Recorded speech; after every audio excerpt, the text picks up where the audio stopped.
बिहार के छात्रगण आ गया। सुनील जी खाटी बिहारी, अरे अरे दिनेशवा, अरे गणेशवा, अरे रमेशवा, अरे आरती, अरे आरती, अरे गायत्री, आओ आओ आओ, आ गया सुनील जी खाटी बिहारी। बेहतरीन, आपको संपूर्ण बिहार के 10वें के छात्रगण जल्दी पहुंच जाओ। अब आपका धातु और अधातु का भाग 3, तीसरा भाग इतना सुंदर पढ़ाऊंगा, इतना अच्छा पढ़ाऊंगा कि तुम टेप हो जाएगा। जब तक कब्र पर नहीं पहुंचोगे तब तक बोलोगे नहीं। शुरुआत मैं करता हूं, तो शुरुआत मैं करता हूं। लो भैया, यहां पर सक्रियता श्रेणी के मध्य में स्थित धातुओं का निष्कर्षण कैसे करते हैं। तो सक्रियता श्रेणी के ठीक बीच में, न ज्यादा सक्रिय न कम सक्रिय, एक ठीक बीच में, तो उसको, तो सक्रियता श्रेणी के बीच में आता है जिंक हुआ, तांबा हुआ, लीड हुआ, आयरन हुआ, ये सब आपको आता है। इसमें क्या है कि इसकी क्रियाशीलता बीच बिचौवल होता है, न ज्यादा न कम, तो उसके कारण सल्फाइड और कार्बोनेट रूप में ये पाया जाता है।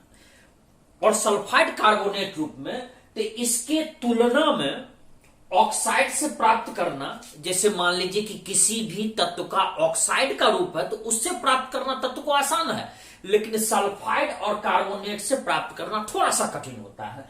तो इसके लिए क्या करते हैं कि धातु के सल्फाइड और कार्बोनेट है उसको पहले हम धातु के ऑक्साइड में परिवर्तित करते हैं। क्या करते हैं, तो सल्फाइड और कार्बोनेट जो है उसको ऑक्साइड में परिवर्तित करते हैं।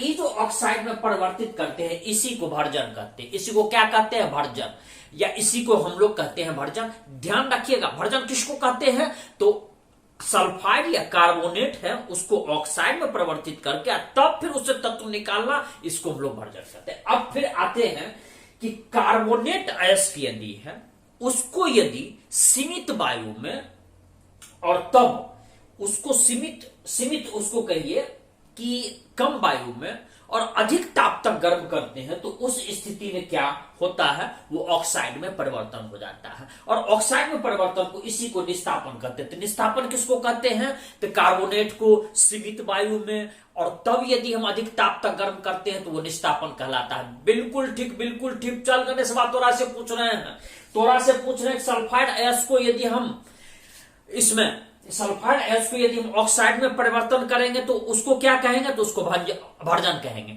यदि मान लीजिए कार्बोनेट अयस्क को उसको सीमित वायु में गर्म करके अधिक ताप पर और तब हम ऑक्साइड में परिवर्तन करते हैं, उसको क्या कहते हैं, जल्दी बोल, मारेंगे 10 गिनेंगे। हाँ बिल्कुल ठीक, निस्तापन 80% नंबर आएगा। चलो, इसी को हम सूत्र के रूप में लिखते हैं कि ट्वाइस ZnS जिंक सल्फाइड हुआ, उसको 3O2 के साथ गैसियस फॉर्म में हुआ, इसको हम गर्म करते हैं। ट्वाइस ZnO हमको बनता है, ये सॉलिड है, और ट्वाइस SO2 ये गैसियस स्टेज में आता है, ये बनता है। ये आपका भर्जन का एग्जांपल हुआ। और निस्तापन हुआ कि ZnCO3 जिंक कार्बोनेट। देखिए यहां पर कार्बोनेट अयस्क आ गया। कार्बोनेट अयस्क को, इसको हम ताप सीमित वायु में जाए ताप तक गर्म किए तो जिंक ऑक्साइड, देखिए ऑक्साइड फॉर्मेट में आ गया, कार्बन डाइऑक्साइड बन गया, इसीलिए इसको हम लोग निस्तापन कहते हैं। तो निस्तापन समझ गया, बिल्कुल ठीक। भर्जन समझ गया, बिल्कुल। अब हम लोग आगे बढ़ते हैं। सक्रियता श्रेणी में जो सबसे ऊपर स्थित धातु है, जो अत्यधिक सक्रिय है, उसको कैसे हम निकालेंगे, उसको कैसे निष्कर्षण करेंगे। तो उसमें क्या होता है कि इसको कार्बन के साथ आप गर्म करके यौगिक नहीं प्राप्त कर सकते। तो आप यौगिक नहीं प्राप्त कर सकते, तब क्या कीजिएगा, क्योंकि उसका कारण क्या है कि जैसे कार्बन जो है ये सोडियम, कैल्शियम, एल्युमिनियम आदि के ऑक्साइड का अपचयन जो है, ये अपचयन करके धातु में परिवर्तन नहीं कर पाता, उसको नहीं वो अपचयित कर पाता है, धातु में नहीं चेंज कर पाता है। तो उस स्थिति में आपके पास एक उपाय है। क्या उपाय है, तो देखिए उपाय बड़ा ही आसान सा है कि आप जैसे सोडियम हुआ, मैग्नीशियम हुआ, कैल्शियम हुआ, माने कि एक पॉजिटिव और एक निगेटिव, उसमें आपको इसको गलित क्लोराइड बना लीजिए। चाहे सोडियम हो, मैग्नीशियम हो या कैल्शियम हो, इसके गलित क्लोराइड मान लीजिए आपने लिया, और उसके बाद उसका इलेक्ट्रोलाइसिस कर दीजिए। इलेक्ट्रोलाइसिस नहीं समझे तो उसका विद्युत अपघटन कर दीजिए। विद्युत अपघटन मीन्स कि उसमें हम उसको विद्युत अपघट कर देंगे। इसमें 2 आपको पोल होता है, एक कैथोड होता है जो ऋण आवेशित इलेक्ट्रोड होता है, और इस पर आपको क्या होता है कि धातु आ जाता है। ऋण आवेशित कैथोड पर क्या चलाता है, जल्दी बोल अर्तिया, तोरे से पूछ रहे हैं। धातु चलाता है। कैथोड पर कौन चीज चलाता है, गायत्रिया तू हो बोल, हाँ धातु चलाता, बिल्कुल ठीक। अर्तिया गायत्रिया तो 80% बना देगा। इसमें एनोड पर जो है ये आपका धन आवेशित रहता है, इसलिए वहां पर क्लोरीन मुक्त होता है। क्लोरीन पर क्या है, माइनस चार्ज है, इसलिए एनोड पर क्या है, प्लस चार्ज है। वो दोनों मिल जाएगा, माइनस प्लस मिलेगा। जैसे मान लीजिए माइनस प्लस नहीं समझा, पॉजिटिव और निगेटिव अट्रैक्शन होता है ना, जैसे कि हंसना मत जो हुआ इसमें पढ़ना नहीं, लेकिन लड़का लड़की में अट्रैक्शन होता है ना, वैसे ही इसमें पॉजिटिव निगेटिव अट्रैक्शन हो जाता है। कैथोड जो देखा है वो ऋण आवेशित है, तो उसमें धातु के साथ अट्रैक्शन हो जाता है। तो यही आपका कैथोड और एनोड, इसी को हमने सूत्र के रूप में यहां प्रकट कर दिया।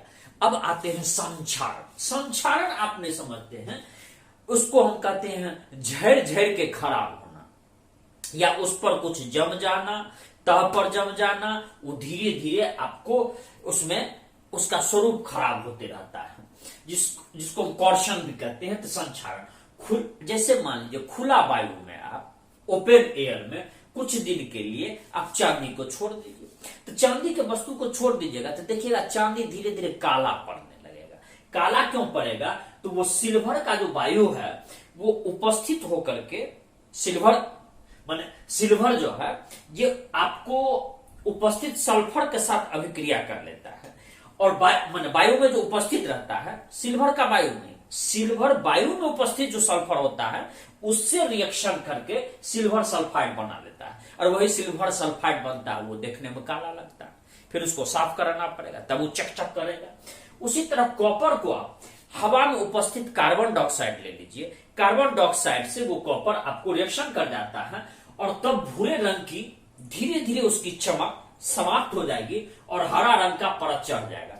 कॉपर किससे रिएक्शन करता है, वायु में उपस्थित कार्बन डाइऑक्साइड। जल्दी बोल दिनेश थोड़ा सा पूछ रहे, कॉपर किससे रिएक्शन करता है, वायु में उपस्थित। यदि उसको हम ओपन एयर में छोड़ देंगे तो वो कार्बन डाइऑक्साइड से रिएक्शन करेगा। इसको चांदी किससे, तो वायु में उपस्थित आपको इसको हम कह सकते हैं कि सल्फर से आपको रिएक्शन कर देता है। तो उसमें क्या होता है, कॉपर का भूरा रंग हरा पड़ जाता है और यह हरा रंग का परत चढ़ जाता है। ये जो हरा पदार्थ है इसको कॉपर कार्बोनेट कहते हैं। तो कॉपर पर जमने के बाद हरा रंग दिखाई पड़ेगा, तो जल्दी बोल रहे रघपा, उसको क्या कहते हैं, तो उसको कहते हैं कॉपर कार्बोनेट। इसके बाद आइए, लोहा को आप लंबे समय तक आप पानी में छोड़ दीजिए, उसको पानी लगा हवा लगा जंग पकड़ लेगा। आप देखिएगा लोहा का रॉड जैसे सरिया डालते हैं वो आपको जंग पकड़ लेगा। तो उस स्थिति में लोहा पर भूरा रंग का पदार्थ जम जाता है, उसको जंग कहते हैं। तो अब जो और जंग धीरे धीरे खा जाता है, लोहा को समाप्त कर देगा। आपका ग्रिल है, आप उसको पेट पचरा नहीं कीजिए, देखिए वो आपका ग्रिल धीरे धीरे उस पर जंग पकड़ लेगा, समाप्त हो जाएगा। तो संक्षारण से सुरक्षा के लिए आखिर हम कैसे करें, how we will keep the protection of this drawbacks, कैसे हम इसका करें। इसका प्रोटेक्शन का आपका ये है, पेंट कर दीजिए, डू द पेंट, आप पेंट कर दो, या फिर उस पर तेल लगा करके ग्रीस लगा दीजिए। आप उस पर लोहे के वस्तु पर सबसे बढ़िया जस्ता का आप अथी चढ़ा दीजिए, जस्ता, इस जस्ता को जस्तीकरण भी कहते हैं, या क्रोमियम का लेप चढ़ा दीजिए, थोड़ा महंगा पड़ेगा, क्रोमियम का लेप चढ़ा दीजिए। तो इन सब से आपको लोहा का एक आयु बढ़ जाएगा, उसमें आपको संक्षारण नहीं होगा, वो बर्बाद नहीं होगा, जंग नहीं लगेगा। तो ये सब आपका है। एक और उपाय है, नहीं हो तो आप लोहा में कुछ मिश्र धातु मिला दीजिए, उसका नेचर ही बदल दीजिएगा दिए। तो संक्षारण को रोकने के लिए आप क्या क्या कर सकते हैं, तो उस पर आप पेंट कर सकते हैं, तेल लगा सकते हैं, ग्रीस लगा दीजिए। इसके बाद आप उस पर क्रोमियम का लेप चढ़ा दीजिए, सबसे बढ़िया जस्ता का लेप चढ़ा दीजिए। इन सब से आप उसको जंग लगने से रोक सकते हैं, आसानी से रोक सकते हैं। अब फिर हम लोग आते हैं कि लोहा के जंग से बचाव के लिए एक और उपाय है कि लोहा और इस्पात पर देखिएगा जंग लग जाता है, उसके लिए जस्ता का पतला परत चढ़ा दीजिए। इसको हम लोग यशद लेपन भी कहते हैं, यशद लेपन भी कहते हैं। यशद लेपन किसको कहते हैं, तो लोहा अथवा इस्पात पर जस्ता का पतला परत चढ़ा देना, यशद लेपन। जल्दी बोल अर्तिया तोरा से पूछ रहे हैं, गिटिया तू हो बोल, यशद लेपन किसको कहते हैं, तो लोहा अथवा इस्पात के ऊपर जस्ता का परत चढ़ा देना, ताकि जंग उसको खराब न करे। अब हम यहां आते हैं, एक और है कि धातु का यदि नेचर बदल लीजिएगा, गुणधर्म बदल लीजिएगा, तो उससे भी धातु मजबूत हो जाता है। उसमें कई तरह का जो ड्रॉबैक रहता है कि there are many drawbacks that will go away, आपका वो चला जाएगा, समाप्त हो जाएगा वो, जब उसको आप मिश्रण कर दीजिएगा, कुछ मिला दीजिएगा तब। तो इसमें आपका वो इच्छा अनुसार जो गुणधर्म चाहते हैं वो आपको प्राप्त कर लेगा। जैसे कि देखिए लोहा, ये अत्यंत नर्म होता है, कहिएगा अत्यंत नर्म, उसको गर्म कर दीजिएगा तो आपको बहुत ही नर्म हो जाएगा। उस स्थिति में लोहा को कठोर बनाने के लिए कार्बन मिला दीजिए, कार्बन मिला दीजिएगा, लोहा अत्यंत ही कठोर हो जाएगा। तो ध्यान रखिएगा कि लोहा में कार्बन मिलाने से ये कठोर और प्रबल हो जाता है। जल्दी बोल, मारेंगे 10 गिनेंगे। एक थोड़े से पूछ रहे रजीबा, लोहा में किस चीज मिलाते हैं? नर्म लोहा में क्या चीज मिला देंगे कठोर और प्रबल हो जाएगा? कार्बन। बिल्कुल ठीक, 80% नंबर आएगा। अब लोहा में निकेल और क्रोमियम यदि मिला दे तो उस स्थिति में उसको स्टेनलेस स्टील हमको प्राप्त हो जाएगा, स्टेनलेस इस्पात प्राप्त हो जाएगा। एक हाई क्वालिटी की मिश्र धातु है, ये प्राप्त हो जाएगा। इसमें जंग नहीं लगता है, ये अत्यंत ही कठोर होता है, कई उपयोगी पदार्थ निर्माण में इसकी भूमिका होती है। और आगे चले कि यदि आप मिश्र धातु मिलाते हैं तो इसका नेचर बदल जाता है। और मिश्र धातु बनाते कैसे हैं? तो इसको मूल धातु को पहले गलाइए, जो आपका ओरिजिनल धातु है उसको गला दीजिए, और गलाने के बाद उसमें जो मिश्रण आप मिलाते हैं उसको उचित मात्रा में मिला दीजिए, मिश्र धातु आपको तैयार हो जाएगा। और उसको इस तरह से मिलाइए कि एकदम लगे विलीन हो जाए, मिल जाए, मिश्रित हो जाए, मिंगल हो जाए, उस तरह का लगे कि जैसे दो जिस्म एक जान हो जाए, तो ये हो जाए। तो इसको आप फिर जब मिला दीजिएगा उसको धीरे धीरे ठंडा कर दीजिए, कमरा के ताप पर शीतलीकृत कर दीजिए, उसको धीरे धीरे ठंडा कर दीजिए, वो दो जिस्म एक जान हो जाएगा। इसके बाद फिर आपको पता तक नहीं चलेगा कि इन दोनों को हम मिलाए हैं। जैसे शुद्ध सोना लीजिए, take the example of the gold, if you are taking the pure gold, जैसे अंग्रेजी में बोलेंगे नहीं तो क्या सुनील बाप पगला गए, यदि आप शुद्ध सोना लेते हैं तो वो 24 कैरेट का, तो रबड़ जैसे मुलायम होता है, उसको आभूषण बनाने के लिए चाहिए कुछ कठोरता, तो उसमें 24 कैरेट का सोना बिल्कुल रबड़ जैसा होगा। तो 22 कैरेट का लेते हैं और उसमें तांबा या चांदी मिला देते हैं, थोड़ा सा 2 कैरेट, वो मजबूत हो जाता है। उसके बाद उसमें थोड़ा सा ठोस आकार आ जाता है, फिर उसको हम इच्छित आभूषण में ढाल देते हैं। तो यही आप जो देखते हैं आभूषण, वो वास्तविकता भले वो कह दे सोना 24 कैरेट का है, 24 कैरेट का कोई नहीं होता है।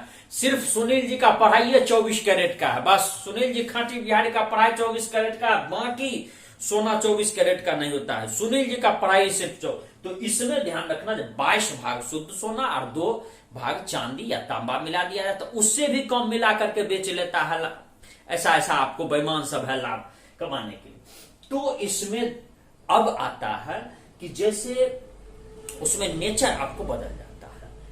पारा के साथ यदि किसी चीज को मिला देते हैं तो उसको कहते हैं अमलगम। अमलगम किसको कहते हैं? पारा के साथ किसी अन्य धातु को या अन्य यौगिक को मिला दीजिए, उसको अमलगम कहते हैं। जल्दी बोले दिनेश भा, अमलगम किसको कहते हैं? तो अमलगम पारा के साथ किसी और को मिला देंगे तो ठीक है, उसको अमलगम कहते हैं। और शुद्ध धातु, उसको यदि आप मिश्र धातु मिला दीजिएगा तो उस स्थिति में शुद्ध धातु की अपेक्षाकृत चालकता और गलनांक कम हो जाता है और उसके नेचर बदल जाते हैं। जैसे हम आपको और एग्जाम्पल देते हैं। आप चले ये कॉपर तांबा गुड कंडक्टर ऑफ, आप जानते हैं ये विद्युत का सुचालक है। लेकिन यदि तांबा को आप जिंक के साथ मिला दीजिए, आप पीतल आप बना दीजिए, तो पीतल में फिर आपको करंट नहीं पास करेगा।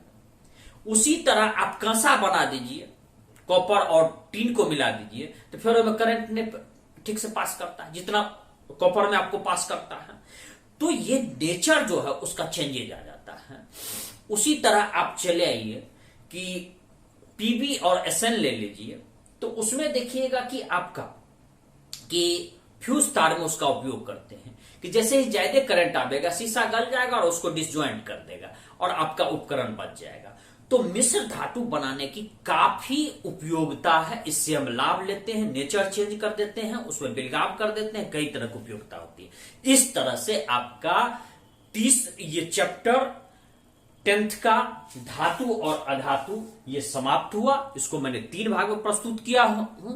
और भैया आपसे यही बतला रहा हूं, जब आप कहीं से भी हो, ऑल इंडिया के और बिहार के कहीं के भी छात्र हो, अरे भैया तोहर अपन चैनल छो, एकरा सब्सक्राइब करो, लाइक करो, दोस्त को मतलब यार को बतावा, तोहार का अपन चैनल आवा, एक लाइक करो, सब्सक्राइब करो।